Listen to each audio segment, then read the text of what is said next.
Fitness Mania, saya Joe Buangfu, bisa dipanggil nama JP, Joe atau JP. Kali ini kita akan melihat cuplikan video dari Bli Aderai tentang resistensi insulin. Di masa pandemi ini, penyakit infeksi ini, banyak orang berusaha berjuang keras untuk memproteksi diri dari luar, tetapi tanpa mereka sadari, ternyata mereka telah mensabotase diri mereka dari dalam. Dan biasanya ini sering dikenal dengan nama resistensi insulin. Jadi dengan adanya resistensi insulin ini ternyata terjadinya penurunan imunitas. Ada apa dengan resistensi insulin ini? Mengapa bisa berpengaruh terhadap imunitas kita? Mari kita simak video dari Bli Aderai tentang resistensi insulin ini. Halo teman-teman, saya mungkin mau memberikan sedikit masukan ya buat kita semua sekarang ini ya, kan kadang-kadang kan kebanyakan ada di rumah ya. Nah biasanya apa sih yang sebenarnya kita lakukan waktu di rumah gitu ya. Kita berharap kalau seandainya kita bisa mengambil hikmahnya dalam situasi musim infeksi ini, di rumah justru pola perilaku kita menjadi lebih sehat. Tentu itu yang kita harapkan dan mungkin itu yang kita syukuri ya. Tapi yang sering terjadi teman-teman, apa yang kita lakukan di rumah? Salah satunya adalah kita melakukan yang namanya pelarian yang nanti akan berdampak kepada dampak samping yang menjadi konsekuensi yang harus kita hadapi. Nah, pelarian apa sih yang dimaksud ya? Kita bisa lari ke shopping, bisa lari ke drinking, bisa lari ke smoking, bisa lari ke drugging atau medicating. Tapi salah satu yang paling populer adalah kita larinya ke fooding. Nah, di fooding itu kalau teman-teman tahu apa sih biasanya kalau kita lari ke makanan paling sering apa coba teman-teman paling sering makan? Kalau ada makronutrisi, ada karbohidrat, ada protein, ada lemak. Kira-kira apa yang paling banyak kita makan? Yaitu adalah karbohidrat. Tepat sekali karbohidrat. Kadang-kadang juga kita kombinasinya justru berteman dengan lemak, tapi lemaknya juga bukan dengan lemak yang baik, tapi lemak yang buruk, yang artinya rasio omega 6-nya justru lebih banyak daripada omega 3. Lemaknya justru bukan yang alami, tapi lemaknya yang proses. Dan juga ditambah lagi juga yang proinflamasi atau peradangan dibandingkan dengan yang anti peradangan. Maka dengan pola perilaku makan kita di rumah yang semakin hari semakin banyak dan kebanyakan dari kita ya, sejak bulan Maret sampai bulan Desember, kira-kira apa yang terjadi teman-teman sekalian? Beratnya naik apa turun? Kebanyakan dari kita, kebanyakan naik. Nah, pada saat itulah apa yang terjadi? Yang terjadi adalah mekanismenya adalah sebagai berikut. Yuk kita lihat ya. Yang terjadi gara-gara kebanyakan misalnya alkohol atau mungkin non-alkohol, ada yang disebut dengan namanya fatty liver. Kenapa? Karena kebanyakan dari kita konsumsi karbohidrat yang berlebihan akhirnya disimpan di dalam sel lemak. Nah, salah satunya adalah di liver kita ya. Makanya kenapa akhirnya fatty liver menjadi yang paling populer. Selain itu yang tadi saya katakan tadi, terjadi yang namanya peradangan yang kronis atau kronik inflamasi. Gula darahnya teman-teman waktu kita makan karbohidrat, gula darahnya jadi naik apa turun? Jadi naik. Kalau gula darahnya naik itu ya, apalagi kalau kita terus-menerus melakukan hal itu, apa yang terjadi? Tekanan darahnya naik nggak? Tekanan darahnya naik. Proses penyimpanan akhirnya terjadi di sel lemak, triglyceridnya naik nggak? Naik juga. Perutnya naik nggak?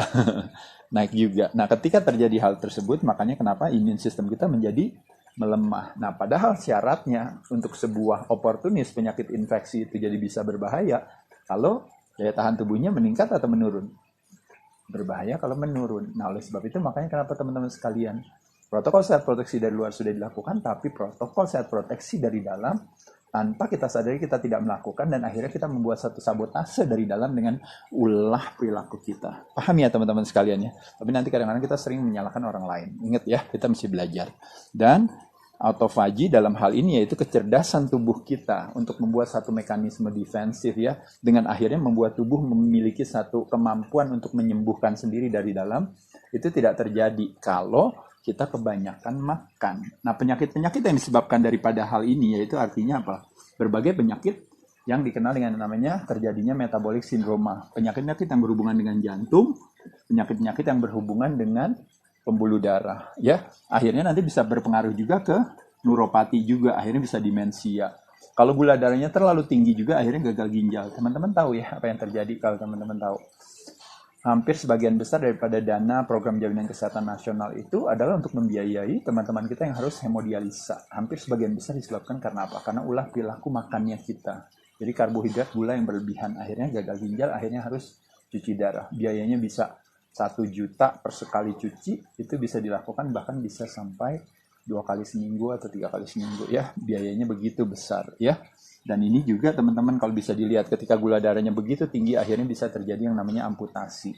Selain itu juga potensi terhadap kanker menjadi lebih meningkat juga, akhirnya berpengaruh kepada resiko kematian prematur. Nanti disinilah termasuk penyakit degeneratif, disinilah yang nanti yang akan mengambil kreditnya tentu adalah si penyakit infeksinya. Kalau teman-teman tahu, padahal yang membuat hal ini semua terjadi adalah disebabkan karena pelarian kita ke makanan. Nah teman-teman bisa lihat ya, kalau gula darah kita kalau normal, itu sebenarnya kalau kita lihat di kisaran segini, 90-100 mg per desiliter. Itu kalau berbicara soal gula darah yang normal, teman-teman ya, paham ya. Nah, tapi kalau kita mau mengetahui gula darah kita yang normal itu, kita mesti melakukan yang namanya ini, kalau kita bisa melihat salah satu kadang-kadang gula kita suka stuck di yang namanya di sel darah merah kita gitu. Nah, kita makanya memakai salah satu acuan indikatornya adalah dengan melakukan yang namanya testing hemoglobin HgA1c namanya. Itu untuk bisa mengetahui kira-kira average gula darah kita dalam 3 bulan gitu ya. Kita melihatnya dari si gula yang ada di stuck di sel darah merah kita. Nah, jadi kalau kita prediabetes, kalau teman-teman tahu ya, kalau orang normal ini kan di 4,8 sampai 5,1. Tapi karena teman-teman di rumah makannya kebanyakan, akhirnya yang terjadi kita lihat HgA1c-nya jadi naik jadi 5,7 sampai 6,1. Nah, ini prediabetes itu yang dikenal dengan apa yang teman-teman tahu sekalian di sini. Ini adalah keseluruhan daripada berbagai penyakit itu yang disebut namanya resistensi insulin, ketika selnya tidak sensitif lagi terhadap insulin. Kenapa insulin hadir? Karena insulin hadir karena dibutuhkan sebagai storage hormone, salah satu fungsinya karena kita kelebihan karbohidrat. Ya, jadi insulin pada dasarnya sebenarnya baik adanya, tapi teman-teman harus memproduksi begitu banyak. Kenapa? Karena kebanyakan makan karbo, kebanyakan makan gula. Bukan gula dalam arti hanya gula pasir, tapi juga dari nasi, dari kentang, dari tepung dan turunannya. Tiap hari semua postingannya di IG story ya, itu semuanya karbo lagi. Tapi di sisi lain kita takut ketemu orang dan sebagainya. Tapi di sisi lain kita sendiri melakukan yang namanya sabotase dari dalam dengan cara mengkonsumsikan ini. Nah, akhirnya pelan-pelan dari kita yang normal tadi, akhirnya kita terpleset, akhirnya menjadi apa teman-teman sekalian ini? Akhirnya meningkat. Nah, kalau meningkat nanti akan mengarahkan kita pada apa? Waktu bulan April masih normal gitu ya.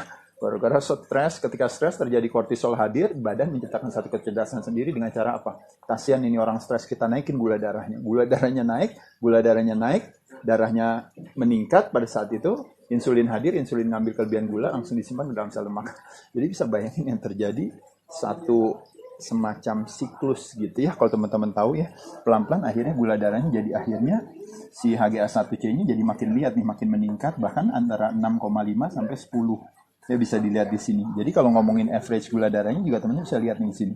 Dari yang tadinya normal, gara-gara dia kepleset jadi 105 sampai 114, akhirnya average-nya jadi naik jadi 117, akhirnya teman-teman bisa lihat di sini tuh. Gula darahnya jadi meningkat. Nah, terakhir apa yang kita lakukan teman-teman sekalian? Coba kita lakukan, yaitu adalah dengan cara justru malah bukan menyelesaikan akar permasalahannya, tapi yang kita lakukan adalah apa? Gula darah saya meningkat, apa yang saya lakukan? Yaitu adalah saya mencari obat, misalnya dalam hal ini adalah metformin atau insulin buat menurunkan gula darah kita. Tekanan darah, beli obat buat menurunkan tekanan darah. Punya masalah dengan misalnya kolesterolnya jadi makin tinggi, pakai statin drugs dan sebagainya. Pertanyaannya adalah, medikasi sesungguhnya hanya menekan gejalanya, tapi tidak menyelesaikan akar permasalahannya.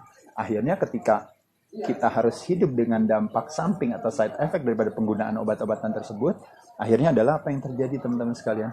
Akhirnya kualitas kesehatan kita akan menurun. Imunitasnya meningkat apa menurun? Menurun. Dan ketika menurun apa yang terjadi, Des? Otomatis opportunity penyakit infeksi menjadi bertambah. Opportunity-nya semakin meningkat gara-gara immune system kita menurun. Jadi oleh sebab itu, apa yang bisa saya sampaikan di sini kepada teman-teman sekalian yaitu sederhana.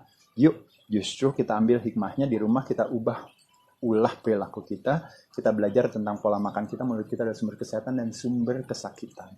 Jadi apa yang masuk lewat mulut kita mulai dari sumber, mulai dari penyajian, mulai dari timing dan jumlah sesuai dengan kebutuhan kita. Jangan justru yang terjadi di rumah, akhirnya kita sembarangan semua kita masukkan. Nanti yang terjadi kita membuat satu sabotase dari dalam. Sibuk memenangkan pertempuran melawan sebuah ketidakterjangkitan, tapi akhirnya gugur, kalah perang. Ketika apa? Ketika kita tanpa kita sadari membuat sabotase dengan ulah perilaku kita, akhirnya kita harus konsekuensi terhadap dampak samping perilaku kita, akhirnya kita sakit, dan ketika itulah opportunity meningkat sebagai sebuah penyakit infeksi, dan kalau kita kenapa-napa, nanti akhirnya akan menjadi sebuah ketakutan dan kekhawatiran baru lagi buat orang lain, bukan hal yang bijaksana. Paham ya teman-teman? Semoga bermanfaat informasinya. Yuk kita atur kembali lagi ulah perilaku makan kita. Mulut kita harusnya menjadi sumber kesehatan yang lebih dominan, bukannya kesakitan. Selamat mencoba. Semoga bermanfaat. Investasi yang terbaik adalah investasi terhadap diri kita sendiri, karena kita yang menikmatinya. Kita tidak mungkin bisa membayar orang untuk melakukan push up atau pull up ataupun latihan dada, tetapi kita lah yang menggarap ototnya. Ya. Kita lah yang harus melakukan pada diri kita sendiri. Memang kesehatan bukanlah segala-galanya, tetapi tanpa kesehatan segala-galanya tidak berarti. Selain itu, kekuatan dan kesehatan mental kita ternyata dipengaruhi oleh kekuatan fisik tubuh. Oleh karena itu, kita harus melatih fisik kita supaya kita bisa mengatasi segala tantangan dalam hidup kita. Saya Joe Puan Fu bersama Binara Genet. Kami mengajak Anda membangun generasi baru yang lebih cerdas, baik dan tangguh. Di Binara Genet, kami selalu percaya bahwa setiap orang pasti bisa memiliki tubuh yang ideal dan sehat. Dengan subscribe, like, dan share video ini, Anda turut membantu membangun Indonesia sehat dan kuat. Salam Jelas Fitness, saya JP.